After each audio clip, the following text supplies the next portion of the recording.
Hello, welcome to Eazy Maths with Kapil. আজি আমি এই নাম্বাৰ সিস্টেমৰ পেডাগজি পাৰ্টৰ পৰা কেনেকুৱা কোৱেশ্চন আহে কি টপিক আহে এইবিলাক ডিসকাস কৰিম ঠিক আছে গতিকে ভিডিওটো শেষলৈকে স্কিপ নকৰাকৈ চাই থাকিবা আৰু চেনেলটো এতিয়া সাবস্ক্ৰাইব কৰি লোৱা কি শিকিম চাই লোৱা ইয়াত কি শিকিম হাউ চাইল্ড লাৰ্নছ নাম্বাৰ কনসেপ্ট মানে চিলড্ৰেন বিলাকে নাম্বাৰ কনসেপ্টটো কেনেকুৱাকৈ শিকে সেইটো শিকিম ঠিক আছে ইয়াৰ পৰা কি কৰিম আমি কেইটামান কোৱেশ্চন আনসাৰ কৰিম ঠিক আছে তাৰ পিছত শিকিম আমি TLM কেনেকুৱাকৈ ব্যৱহাৰ কৰিব লাগে কেনেকুৱা TLM ব্যৱহাৰ কৰিলে কিছুমান মেথছৰ আমাৰ নাম্বাৰ সিস্টেমৰ কনসেপ্ট আছে যে এইবিলাক মানে কিছুমান TLM ব্যৱহাৰ কৰিলেহে শিকিব পাৰি এইবিলাক TLMৰ বিষয়ে গম পাম আমি তাৰ পিছত ইয়াৰ পৰা কি কৰিম কিছুমান কোৱেশ্চন আনসাৰ কৰিম ঠিক আছে এতিয়া ফাৰ্স্ট পইণ্টটো চোৱাচোন কি আছে হাউ চাইল্ড লাৰ্নছ নাম্বাৰ কনসেপ্টছ হয়নে ল'ৰা ছোৱালীবিলাকেনো নাম্বাৰ কনসেপ্টটো কেনেকুৱাকৈ শিকে এইটো আমাৰ তিনিটা ষ্টেজত ভাগ কৰা হৈছে কি ষ্টেজ চাই লোৱা এইকেইটা নামকেইটা লিখি থোৱা আছে কি হয় আৰ্লি ষ্টেজ কি হয় প্ৰথমটো আৰ্লি ষ্টেজ ঠিক আছে তাৰ পিছত আৰ্লি ষ্টেজক কি কয় আমাৰ কনক্ৰিট ষ্টেজ বুলিও কয় ঠিক আছে মনত থৈবা তাৰ পিছত আছে কি সিম্বলিক ষ্টেজ মনত থৈবা এই তিনিটা ষ্টেজ মনত থব লাগিব তাৰ পিছত এবষ্ট্ৰেক্ট ষ্টেজ ঠিক আছে এইকেইটা কি হয় ভালকৈ ডিসকাস কৰিম নেকি প্ৰথমটো চোৱাচোন প্ৰথমটো কি আছে আৰ্লি ষ্টেজ তাৰ মানে কি হয় কনক্ৰিট ষ্টেজ বুলি কয় হয় নাই এইটো ষ্টেজত কি কেনেকৈ শিকে সব কেনেকৈ শিকে child learns by touching and seeing object মানে কেনেকৈ চুই বা দেখি শিকে কৈছে ঠিক আছে এতিয়া এক্সাম্পল চাওচোন এক্সাম্পলটো কি হয় if you give them 3 apples and then 2 more they count 1 by 1 কৈছে হয় না কি কৈছে if you give them 3 apples কৈছে if you give them 3 apples মানে প্ৰথমতে তুমি যদি তেওঁলোকক এই ষ্টুডেন্ট বিলাক আমাৰ আৰ্লি ষ্টেজত থকা ষ্টুডেন্ট বোৰক কি হয় প্ৰথমতে যদি তুমি 3টা আপেল দিয়া তাৰ পিছত আকৌ 2টা দিয়া হেতি কি হ'ব কাউন্ট বাই 1 by 1 মানে তেতিয়া কি হ'ব হেতি প্ৰথমতে গম পাই না যাব যে মোৰ লগত 5টা আছে গম পাইছা নাই হেতি হিসাব কৰিব নোৱাৰিব 5টা আছে বুলি হেতি কি হয় আকৌ প্ৰথমৰ পৰা গন্তি কৰিব এটা কেটা আছে ঠিক আছে ওকে এতিয়া নেক্সট ষ্টেজত কি আছে নেক্সট ষ্টেজত কি আছে আমাৰ সিম্বলিক ষ্টেজ সিম্বলিক আন্ডাৰষ্টেণ্ডিং হয় নাই সিম্বলিক মানে চিন বিলাক দেখি বুজি পাব যেনেকৈ নাম্বাৰৰ চিন 3 4 5 এইবিলাক দেখি লাহে লাহে মানে কি হয় বুজি পাব কি লিখা আছে চোৱা slowly start associating numbers with symbol মানে কি হয় এইবিলাক আমাৰ নাম্বাৰৰ সিম্বলে নহয় জানো এইটো 3 সিম্বল হয় এইটো 4 ৰ সিম্বল এইটো 5 ৰ সিম্বল মানে হেতি কি বুজি পাব লাহেকে মানে 5 মানে যে আমাৰ 5টা বস্তু আছে হেতু কথা বুজি পাব মানে এইটো ষ্টেজত গম পাইছা যদি 2 মানে 2টা বস্তু আছে তেনেকুৱাকৈ গম পাব হেতি ঠিক আছে এক্সাম্পল কি দিয়া আছে এক্সাম্পল দিয়া আছে দে আন্ডাৰষ্টেণ্ড 5 means 5 অবজেক্ট মানে হেতুৱে মই কৈছিলো নহয় কি হয় 5 মানে এই 5 ৰ সিম্বলটো মানে কি হয় বুজি এই 5 ৰ সিম্বলটো মানে কি হয় 5টা অবজেক্ট আছে বুলি হেতি আইডিয়া কৰিব পাৰিব ঠিক আছে ইয়াৰ পিছত চোৱা কি আছে ইয়াৰ পিছত কি ষ্টেজ আছে চোৱা ইয়াৰ পিছত কি আছে এবষ্ট্ৰেক্ট ষ্টেজ হয় না এইটো ষ্টেজত কি হয় they can solve problems without physical objects মানে এতে কি হয় এই প্ৰবলেমছ মানে কেনেকুৱা প্ৰবলেম 2 + 3 4 + 1 এনেকুৱা প্ৰবলেম বিলাক হেতি কি ফিজিক্যাল অবজেক্ট নোহোৱাকৈ সলভ কৰিব পাৰিব ফিজিক্যাল অবজেক্ট মানে কেনেকুৱা আঙুলিত গন্তি কৰি সলভ কৰে নাই এটা দুটা তিনটা চাৰিটা পাঁচটা তেনেকুৱাকৈ গন্তি কৰে পাঁচটা লগত 1 প্লাস কৰিলে এনেকৈ এটা কৰে এনেকুৱাকৈ এই আঙুলি ফিজিক্যাল অবজেক্ট আঙুলি বা কিবা এনেকুৱাকৈ ফিজিক্যাল অবজেক্ট নোলোৱাকৈ এইটো ষ্টেজত কি হয় হেতি এনেকুৱা প্ৰবলেম বিলাক সলভ কৰিব পাৰিব প্লাস মাইনাস তেনেকুৱা বিলাক হয় নাই ঠিক আছে এটা নেক্সট পইণ্ট চোৱাচোন কি আছে টিচাৰ্ছৰ ৰোল হয় নাই কি হয় আমাৰ টিচাৰ্ছৰ ৰোল মানে আমাৰ টিচাৰ বিলাকে কি কৰিব লাগিব এই নাম্বাৰ সিস্টেম শিকোতে ঠিক আছে প্ৰথমতে কি আছে মুভ ফ্ৰম কনক্ৰিট হয় নাই আমি এতিয়া শিকি আহিছিলো প্ৰথমতে কি হয় ফাৰ্স্ট ষ্টেজত কনক্ৰিট তাৰ পিছত পিক্টৰিয়েল তাৰ পিছত এবষ্ট্ৰেক্টলৈ যাব কৈছে প্ৰথমতে মানে কনক্ৰিট আমি বস্তুবিলাক চকুৰে দেখাকে বা চুই চাব পৰাকৈ দিব লাগিব হেতক অনুমান কৰিবলৈ কি কোনটো বেছি আছে কোনটো সৰু আছে তাৰ পিছত পাৰিলে পিকচাৰ দেখাব কৈছে তাৰ পিছতহে আমাক সিম্বল বিলাক ইন্ট্ৰোডিউস কৰিব কৈছে মানে 3 মানে 3টা বস্তু 4 মানে 5টা বস্তু হেবিলাক মানে তাৰ পিছতহে আমাক ইন্ট্ৰোডিউস কৰিব কৈছে ঠিক আছে নেক্সট পইণ্টটো চোৱা কি হয় avoid jumping to abstract symbol too early এইটো মই কৈছো নহয় মানে প্ৰথমতে আমি কি হয় এই সিম্বলছ বিলাক দেখাই দিব নালাগে এটক মানে 3 মানে কি হয় 3 + 2 5 হয় এটো আমি প্ৰথমতে বুজালে হেৰি বুজি নাপাব মানে প্ৰথমতে কি হ'ব আমি কনক্ৰিটৰ পৰা যাব লাগিব আমি প্ৰথমতে তাৰ কনসেপ্টটো বনাব লাগিব কেনেকুৱাকৈ শিকে মানে কেনেকুৱাকৈ শিকেটো গম পালে আমি তো বনাব পাৰিম হয় নাই ঠিক আছে আমি মানে কেনেকৈ শিকাব পাৰিম 3টা বস্তু এটো তাৰ লগত আকৌ ফিজিক্যাল অবজেক্ট দি দিম আমি হয় নাই আমি কি কৰিম ফিজিক্যাল অবজেক্ট দি শিকাব পাৰিম নাম্বাৰ কনসেপ্টটো কনক্ৰিটত হয় নাই কি আছে চোৱা এই কোৱেশ্চনটো কি আছে চোৱা কি আছে a teacher ask student to count real apples কি কৈছে প্ৰথমতে কি কৈছে কাউন্ট ৰিয়েল এপেল কাউন্ট কৰিব কৈছে হয় নাই তাৰ পিছত দেন শোজ ড্ৰয়িং অফ আপেলছ তাৰ পিছত কি কৈছে আপেলৰ ড্ৰয়িং দেখালে তাৰ পিছত finally right 3 + 2 = 5 on the board কৈছে হয় নাই দিছ ফলোজ হুইচ লাৰ্ণিং সিকুৱেন্স কোনটো লাৰ্ণিং সিকুৱেন্স এইটো ফলো কৰিছে চোৱাচোন প্ৰথমতে কি কৰিছে হাতেৰে ষ্টুডেণ্টক গন্তি কৰিব দিছে সেইটো কোনটো ষ্টেজত আছিলে আমাৰ কংক্ৰিট ষ্টেজ হয় নাই প্ৰথমতে কংক্ৰিট ষ্টেজ আছিলে তাৰ পিছত কি কৈছে ড্ৰয়িং দেখাইছে মানে কি হৈছে এইটো পিক্টৰিয়েল ষ্টেজ তাৰ পিছত 3 + 2 = 5 লিখি দিছে হয় নাই তেতিয়াহলে এইটো কি হয় আমাৰ এবষ্ট্ৰেক্ট ষ্টেজ কি হ'ব তেতিয়াহলে কংক্ৰিট পিক্টৰিয়েল এবষ্ট্ৰেক্ট এইটো হ'ব আনসাৰ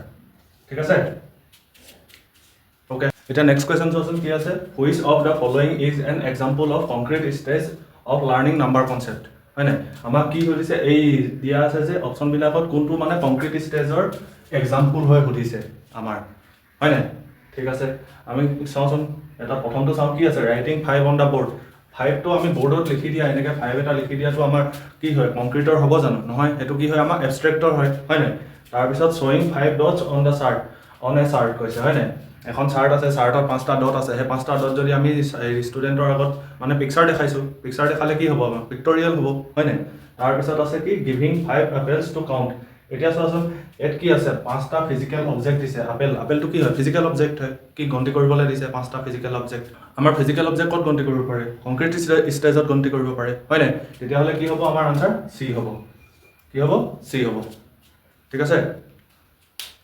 এটা নেক্সট কোৱেশ্চন টু চোৱাচোন কি আছে question number 3 two in primary maths children should first introduce to numbers through আমি মানে প্ৰাইমাৰী ম্যাথছত চিলড্ৰেনক নাম্বাৰ বিলাক কেনেকুৱাকৈ ইন্ট্ৰোডিউস কৰিব লাগে সো অপচন কি আছে ৰিয়েল অবজেক্ট আমি ৰিয়েল অবজেক্ট দি ইন্ট্ৰোডিউস কৰিব লাগে নে টেক্সট বুক এক্সাৰসাইজ অনলি লিখা আছে টেক্সট বুকৰ এক্সাৰসাইজ দি ইন্ট্ৰোডিউস কৰিব লাগে নে মেন্টেল এৰিথমেটিক ডাইৰেক্টলি কৈছে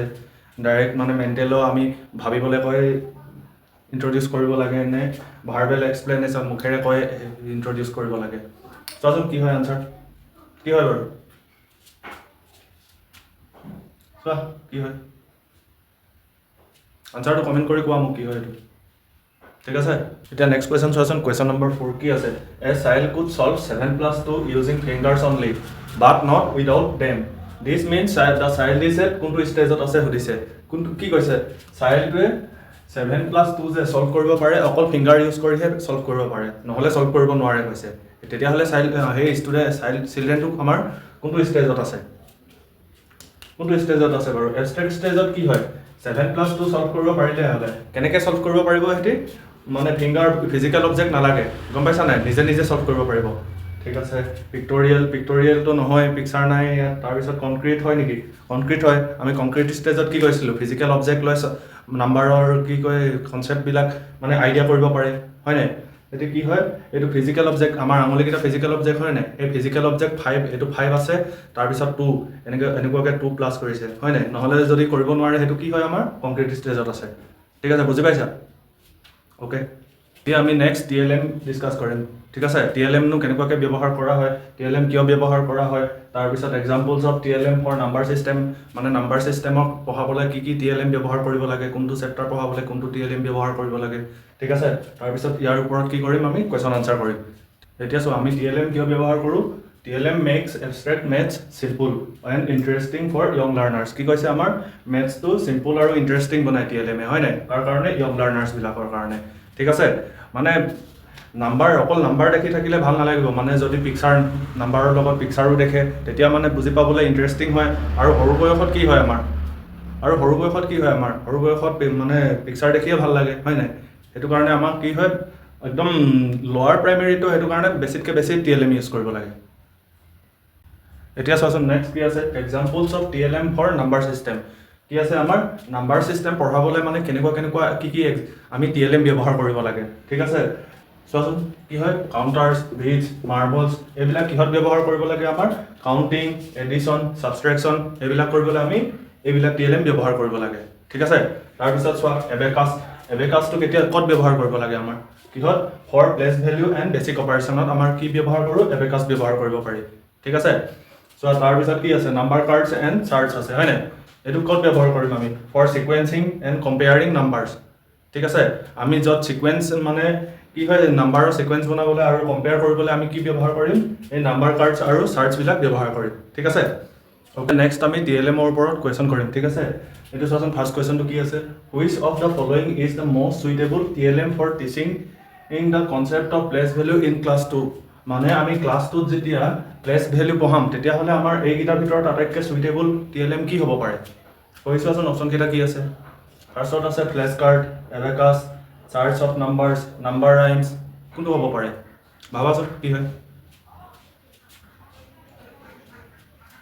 হয় সবেই হয় সবৰ পৰাই শিকাম কিন্তু আমাৰ মোস্ট সুইটেবল কৈছে ফ্লেশ কাৰ্ড ইউজ কৰিও শিকাব পাৰিম কিন্তু নাম্বাৰ চাৰ্টছ অফ নাম্বাৰছ তাৰপিছত নাম্বাৰ ৰাইমছ এইবিলাক ইউজ কৰি শিকাব পাৰিম কিন্তু আমি এবেকাছ লৈ আটাইতকৈ ভালকৈ শিকাব পাৰিম ঠিক আছে আমি এবেকাছ ইউজ কৰি মানে একেবাৰে ভালকৈ শিকাব পাৰিম নেক্সট কুৱেশ্যন 2 চোৱা কুৱেশ্যন 2 কি আছে a teacher use ice cream stick bundle in group of 10 to teach 10 and once this is an example of মানে কি হৈছে একক আৰু দহক শিকাবলৈ কি টিচাৰ এজনে আইচক্ৰীম ষ্টিকৰ বান্ডল ইউজ কৰিছে হয় নাই ঠিক আছে এইটো আমাৰ কোনটো ভিতৰত পৰিব চোৱাচোন কোনটো ভিতৰত পৰিব এইটো আমাৰ কোনটো মেথডৰ ভিতৰত পৰিব চোৱাচোন অপচনত দিয়া আছে কি oral real method uses of concrete realm তাৰপিছত পিক্টৰিয়েল ৰিপ্ৰেজেন্টেশ্যন তাৰপিছত এবষ্ট্ৰেক্ট ৰিপ্ৰেজেন্টেশ্যন হয় নাই আমি চোৱাচোন কি আছে আইচক্ৰীম ষ্টিকৰ বান্ডল ইউজ কৰিছে আইচক্ৰীম ষ্টিকৰ বান্ডল মানে কি হয় ফিজিকেল অবজেক্ট ইউজ কৰিছে হয় নাই ফিজিকেল অবজেক্ট ইউজ কৰিলে কি হয় আমাৰ কনক্ৰিট ৰিয়েলএম হয় নাই কনক্ৰিট DLMS okay এতিয়া নেক্সট কোৱেশ্চন চোৱাচোন কি আছে a teacher ask student to roll a dice and at the number shown কি কৈছে টিচাৰজনে ষ্টুডেণ্টক এটা ডাইচ দিছে ডাইচটো কি কৰিবলৈ ৰোল কৰিব কৈছে ৰোল কৰাৰ পিছত যোনটো নাম্বাৰ আহে এই নাম্বাৰবিলাক এড কৰিব কৈছে এতিয়া চোৱা এই ডাইচটো যে আমি টিচাৰজনে ইউজ কৰিছে সেই টিচাৰ ডাইচটো কি বুলি ইউজ কৰিছে চোৱা এছেছমেণ্ট টুল কনক্ৰিট TLMs এবষ্ট্ৰেক্ট চিম্বল নে পিক্টৰিয়েল এইডছ হিচাপে ইউজ কৰিছে চোৱাচোন কি হিচাপে ইউজ কৰিছে মই কি কৈছিলোঁ অলপ দেৰি আগত কি হয় যেতিয়া এটা ফিজিকেল অবজেক্ট কি হয় ফিজিকেল অবজেক্ট এটা যেতিয়া TLM হিচাপে ইউজ কৰে সেইটো কি হয় আমাৰ কি হয় সো আকৌ কৈছো যেতিয়া এটা ফিজিকেল অবজেক্ট এজন টিচাৰে TLM হিচাপে ইউজ কৰে সেইটো কি হয় তেতিয়াহ'লে আমাৰ কনক্ৰিট TLMs হয় কি হয় কনক্ৰিট TLMs ঠিক আছে মনত থাকিব কথাটো ফিজিকেল অবজেক্ট মানে TLM হিচাপে ইউজ কৰিলে কি হয় কনক্ৰিট TLMs হয় লাগিলে হেতু ডাইসে হক বা আইসক্রিম স্টিক কি হয় জি হয় হ'ব দিয়া এটা নেক্সট কোৱেশ্চন চাওচোন কি আছে in early stage why should teachers use real object before picture and numbers কি কৈছে মানে পিকচাৰ আৰু নাম্বাৰ ইউজ কৰি শিকোৱাতকৈ আগত আমি ৰিয়েল অবজেক্ট ইউজ কৰি শিকাব লাগে কিয় শিকাব লাগে বাৰু চাওচোন অপচন কেইটা কি কৈছে পঢ়িছো অপচন কেইটা কি আছে it saves time in teaching কৈছে মানে টিচিংত টাইম সেভ কৰে কৈছে তাৰ পিছত সেকেন্ডটো আছে it help in better concept formation তাৰ পিছত থাৰ্ড আছে it develop memorization skill মুখস্থ কৰা স্কিলটো ডেভেলপ কৰে কৈছে তাৰ পিছত it avoid handwriting problem হাতেৰে নিলিখাকেও বুজাব পাৰি কোনটো অপচন পাৰফেক্ট হ'ব কোৱাচোন এটছ আৱাৰ কোনটো হ'ব আমাৰ এইটো অপচন বি হয় নাই it helps in better concept formation মানে কি হয় কনসেপ্ট বিলাক ভালকে ফৰ্মেশন হ'বলে এই ৰিয়েল অবজেক্টে আমাক বেছি সহায় কৰে ৰিয়েল অবজেক্ট মানে কি আছিল আমাৰ কনক্ৰিট কি হয় DLMs হয় নাই ঠিক আছে okay next question চোৱাচোন কি আছে a teacher uses a pocket chart with number cards for number sequencing কৈছে this is an example of কি হয় কি কৈছে কোৱেশ্চনটো কি কৈছে চোৱাচোন টিচাৰ এজনে pocket chart with number cards use কৰে কিহৰ কাৰণে নাম্বাৰ সিকুৱেন্সিংৰ কাৰণে নাম্বাৰৰ সিকুৱেন্স কৰিবলৈ কি ইউজ কৰিছে pocket chart with number cards use কৰিছে হয় নাই এটো আমাৰ কি হ'ব কোনটো হেয়ৰ এক্সাম্পল হ'ব কোৱাচোন কোনটো মেথডৰ কোনটো TLM ৰ কিহৰ এক্সাম্পল হ'ব এটো কিহৰ হ'ব বাৰু কি হয় ভিজুৱেল TLM ৰ এক্সাম্পল হ'ব এটো আমাৰ কিহৰ হ'ব ভিজুৱেল TLM ঠিক আছে এটো পাৰ্ট আমি ইমানতে হামৰো ইয়া নেক্সট পাৰ্টত আমি কি চাম চাই লোৱা কি চাম concept formation and error analysis তাৰ পিছত আছে কি connecting নাম্বাৰস with real life situation ঠিক আছে এই দুটা পইণ্ট ইয়া নেক্সট পাৰ্টত আমি ডিসকাস কৰিম ঠিক আছে যদি ভিডিওটোৰ পৰা কিবা হলো অলপ হলেও বুজি পাইছা তেন্তে ভিডিওটো লাইক কৰিবা আৰু সাবস্ক্ৰাইব কৰিবলৈ নাপাহৰিবা ঠিক আছে